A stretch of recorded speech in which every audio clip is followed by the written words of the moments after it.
लेकिन कुछ कारणों की वजह से राजा को उस युद्ध में पराजय का मुंह देखना, और पराजय भी ऐसे हुई कि राजा घर द्वार परिवार छोड़ छाड़ करके प्राणों को बचाने की पड़ी और राजा नगर छोड़ करके भागा। जरूरत पड़ने पर ऐसा होना चाहिए। राजा ने प्राण बचाने के लिए स्थान छोड़ा। राजा का बल क्षीण हो चुका था। दुष्ट दुरात्मा लोग मार न डालें, राजा अपने घोड़े को लेकर के और वहां से अकेले ही घोर जंगल में पहुंचे। मैंने पूर्व में भी निवेदन किया है कि जब दुनिया संग छोड़ दे तो एक गुरु की जरूरत, महात्मा की जरूरत इसलिए होती है कि अंत में जब कहीं शरण नहीं है फिर वही दरबार है, वही देहली है जहां हमें शरण मिलती है। ये मार्कंडेय पुराण में भी कहा। जब कभी ऐसी स्थितियां परिस्थितियां बने तो इसमें कोई इलाज नहीं है, अपने गुरु के यहाँ जाइए, महापुरुष के यहाँ जाइए। जरूरी नहीं है कि जिनसे आपने दीक्षा ही ले रखी है, दीक्षा नहीं ली है लेकिन आपका अटैचमेंट है, आप उन संतों से महापुरुषों से जुड़े हैं, आप उनकी बातों से आपका समाधान होता है।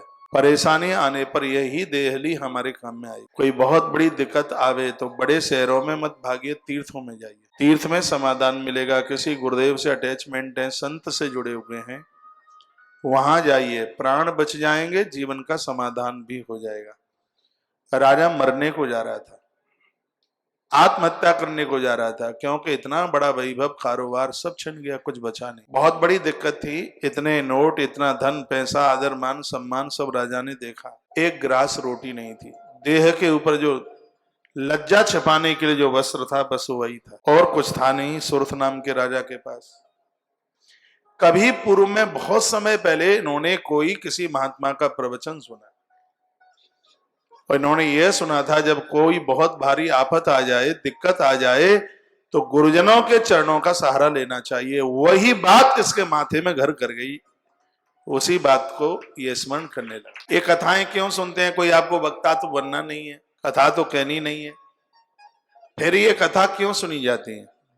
कथा इसलिए सुनी जाती है, भले ही कथा आज सुनी है, यदि कोई घटना 25 साल के बाद भी घटेगी, कोई दिक्कत परेशानी आएगी, उस समय आज की कथा माथे में ताजी हो जाएगी। भले ही भूल गए लेकिन उस समय याद आ जाएगी। तो राजा ने अपने छोटेपन में जो बात सुनी थी वही बात मस्तिष्क में आ गई। राजा की आंख में आंसू थे। घोड़ा जरूर था राजा के पास और वह सोच रहा था कि मुझे कहीं किसी महात्मा की शरण मिल जाए, किसी गुरुदेव की शरण मिल जाए तो मेरा कल्याण हो जाए। और जब भगवान कृपा करते हैं तो संपूर्ण प्रकृति बोलती है।